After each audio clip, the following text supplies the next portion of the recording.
Olá, queridos alunos do quarto ano, estamos aqui para mais uma videoaula.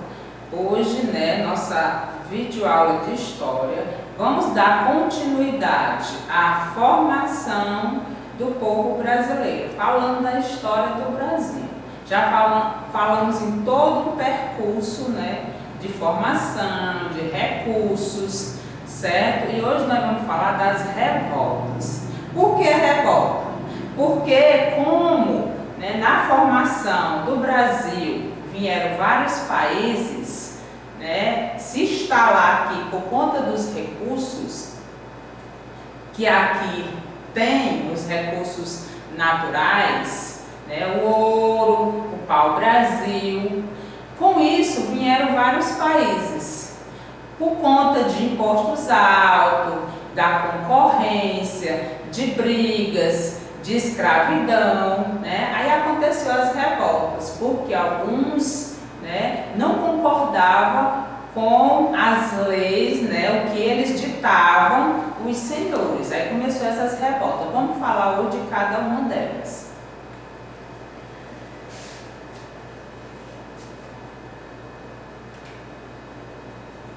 A primeira revolta é a revolta de Beckman, que aconteceu em 1684.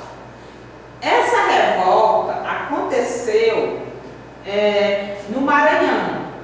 Grandes proprietários se reuniram e fizeram com que essa revolta acontecesse. O porquê? Dificuldade de escoar a produção e obter gêneros metropolitanos, escassez, sobretudo, de escravos negros, que não tinha, aí começaram a escravizar os indígenas.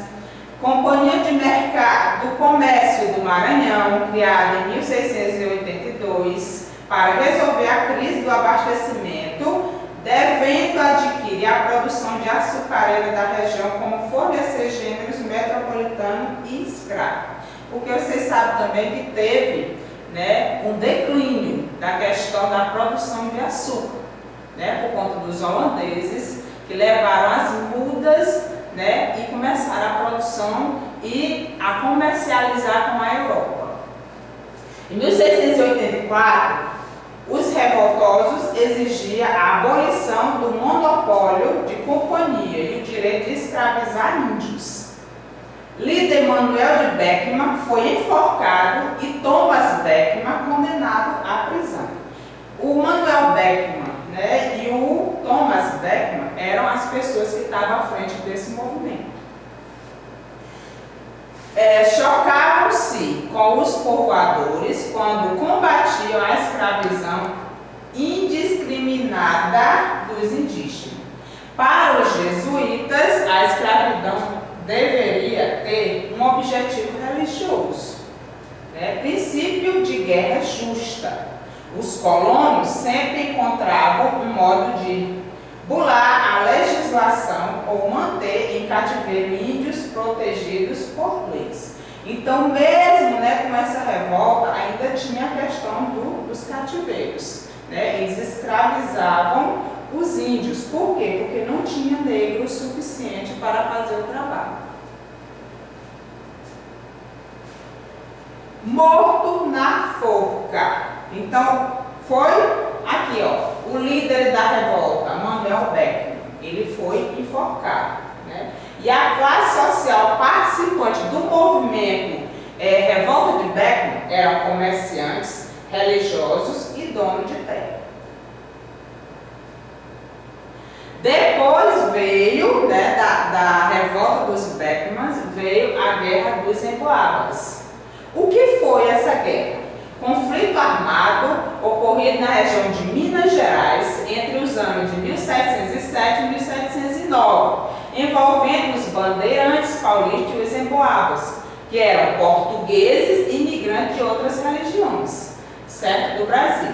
O confronto tinha como causa principal a disputa pela exploração das minas de ouro, onde foram encontrado muito ouro na região do Brasil.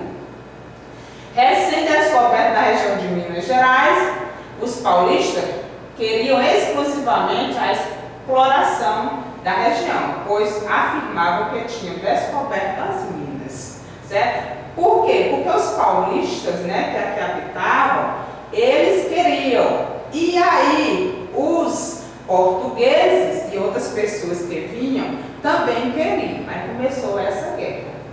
Lideranças. Os emboabas eram liderados pelo português Manuel Nunes Viana. Os paulistas eram comandados pelo bandeirante Borba Gato. Os conflitos aconteceram. Conflito mais importante e sangrento. Então houve muito derramamento de sangue. Ocorreu em novembro de 1708 no distrito de Ouro Preto. Os emboabas dominavam a região das Minas e os paulistas se refugiaram na área do Rio das Mortes. Então, aí houve uma divisão de território. Consequência, os paulistas foram derrotados e a coroa portuguesa criou a capitania de São Paulo e Minas de Ouro. Cobrança do quinto foi regulamentada. A coroa portuguesa, após acabar com o conflito de pacificar a região, assumiu a exploração do ouro na região de Minas Gerais. Então até aí a coroa portuguesa, né, venceu novamente essa guerra, né, e começou a exploração das minas. Os bandeirantes paulistas, expulsos da região das minas de Minas Gerais, foram procurar em busca de ouro na região de Goiás e Mato Grosso. Eles foram para outra região do Brasil. Encontram nestas áreas novas minas para explorar. Então começou aí de novo a exploração de minas, só que agora em outra região de Goiás e Mato Grosso. Vamos falar agora da Guerra dos Mascates. Aonde aconteceu essa guerra? Pernambuco. Quando? Em 1710. Por quê? Rivalidade entre os senhores de engenho e comerciantes portugueses de Recife. E aqui foi a questão do açúcar, né? Da produção açucareira. Luta. Com a decadência, né, do açúcar, os senhores de engenho passaram por uma crise, enquanto Recife se desenvolveu economicamente, devido ao comércio e elevada categoria de vila, indignando então os latifundiários de Olinda. Então, por conta da crise, né, que passou a questão da produção de açúcar, né, houve aí essa guerra por conta da rivalidade, né, no processo de produção açucareira. Revolta de Vila Rica. Qual foi a data? 1720. Aconteceu aonde? Vila Rica, Minas Gerais. Né? O líder era Felipe dos Santos. Aqui também era conhecida como a Revolta Felipe dos Santos. Por quê? Porque ele era o líder que comandava essa revolta. Causas. Qual foram as causas? O porquê dessa revolta? Criação das casas de fundição, onde o ouro era pesado, retirado, quinto e transformado em barro. Qual era a briga aqui? Era pelo imposto na questão do ouro. Né? Esse ouro ele não podia ser vendido, né? Nem em pó, certo? Só podia ser vendido se passasse pela casa de fundição, porque ia ser pesado esse ouro, né? A quantidade que daria, aí sim, aí eles pagavam um imposto em cima da quantidade de ouro para os portugueses, certo? Com isso, aconteceu essa revolta por quê? Porque Felipe dos Santos, ele não concordava com isso. Em ter que pagar altos impostos para a colônia portuguesa. E aí veio a insatisfação do povo. Início da revolta tinha como ponto principal redução dos preços dos alimentos a fim da casa da fundição, certo? Com isso houve um declínio. Essa casa de fundição foi derrotada, acabada. Revolta reprimida, líderes presos e mortos. Criação da capitania de Minas Gerais, certo? Aqui foi a questão dos impostos. O que foi? Agora vamos falar da Inconfidência Mineira. A Inconfidência Mineira, ou Conjuração Mineira, foi uma tentativa de revolta abordada pelo governo em 1789, em pleno ciclo do ouro, no então capitania de Minas Gerais, no Brasil.